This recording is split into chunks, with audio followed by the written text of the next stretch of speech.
कि मैं बहुत कच्ची उम्र से आपको और आपके कांग्रेस साथियों को इस शक्कर कारखाने की अनियमितताओं को लेकर और किसानों की समस्याओं को लेकर इस चंबल अंचल में आप बरसों से धरना करते रहे और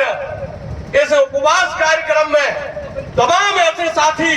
जिनको जनहित में मैंने वर्षों से आवाज उठाते हुए जूझते हुए जिनको देखा है, ऐसे तमाम साथी इस उपवास कार्यक्रम में उपस्थित है और हमारी बहनें जो मातृशक्ति के रूप में इस उपवास कार्यक्रम में किसान हित में कंधे से कंधा मिलाकर बैठी है। मैं आप सबका ध्यान एक बात पर आकर्षित करना चाहता हूं कि देखिए, सरकार जब इस जमीन की नीलामी करती है या करना चाहती है तो किस तरह का षड्यंत्र करती है कि एक बार जब इस जमीन की नीलामी करने का षड्यंत्र किया तो उस समय बरसात का समय था। सरकार ने सोचा कि किसान और किसानों के हित में लड़ने वाले वॉलंटियर्स इस बरसात को देखकर अपने घरों से नहीं निकलेंगे और हम इस जमीन की नीलामी कर देंगे। किसान सैकड़ों की तादाद में इस नीलामी के विरोध में इसी स्थल पर एकत्रित हुए और जमीन की नीलामी निरस्त करनी पड़ी और पुनः एक बार फिर सरकार ने, इस हुक्मरान ने किसानों की हिम्मत को, हौसले को परखना चाहा और कड़कड़ाती सर्दी में, जनवरी की ठंड में उन्होंने सोचा कि ऐसी ठंड में कोई नहीं निकलता है, तो लगातार 8 दिन तक धरना देते रहे हमारे किसान प्रहरी। और उस समय भी जब हजारों की तादाद में जब किसान इस कैलारस की सड़क पर उतरा तो हुक्मरान को पीछे हटना पड़ा और आज वो हुक्मरान, वो सत्ताधीश षड्यंत्र करके फिर किसानों की हौसले को परखना चाहता है कि ऐसी गर्मी में वो समझता था कोई नहीं आएगा, लेकिन ये किसान, तुम जब भी आधी रात पर भी इस किसान की भूमि को, इस कारखाने की भूमि को षड्यंत्र कर नीलाम करना चाहोगे तो ये किसान तुमको इसी तरह यहाँ डटा मिलेगा। ऐ सरकार, तो अगर अपने संकल्प को, जो तुमने संकल्प लिया था कि हम शक्कर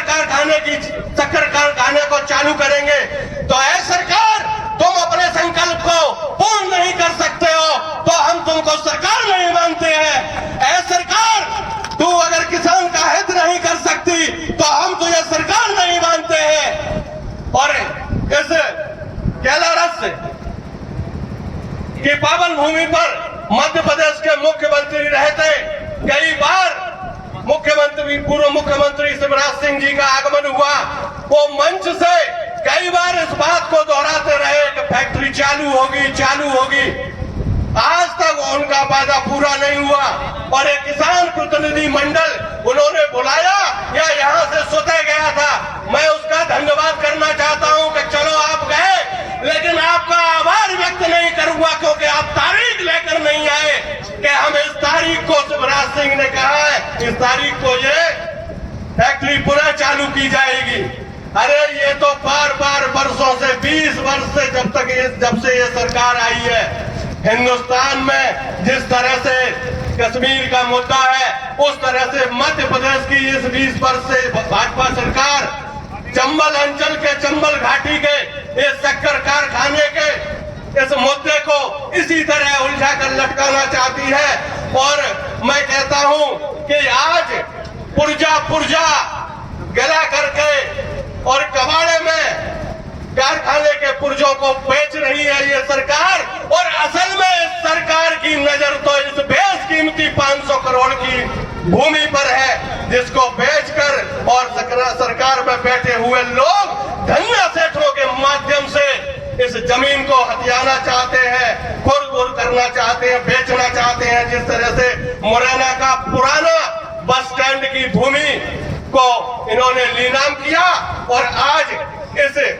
कैलारस के शक्कर कारखाने की बेशकीमती भूमि को ये सरकार अपने लोगों के माध्यम से बेचना चाहती है। तो मैं सरकार को आगाह करना चाहता हूं कि सरकार, तो कितने भी बना ले, कितने भी षड्यंत्र तैयार कर लो, लेकिन किसानों के बहुत बड़े नेता स्वामी सहजानंद सरस्वती हुआ करते थे आजादी के समय पे। तो वो कहते थे कि जो अन्न वस्त्र उपजाएगा वो स्व कानून बनाएगा। ये भारत वर्ष उसी का है, अब शासन वही चलाएगा। तो इस शासन को अगर तुम सरकार के हित में नहीं चला सकते हैं तो ये कुर्सी को छोड़ दो। मैं इतना ही कहकर अपनी बारी को विराम देता हूं। इंकलाब।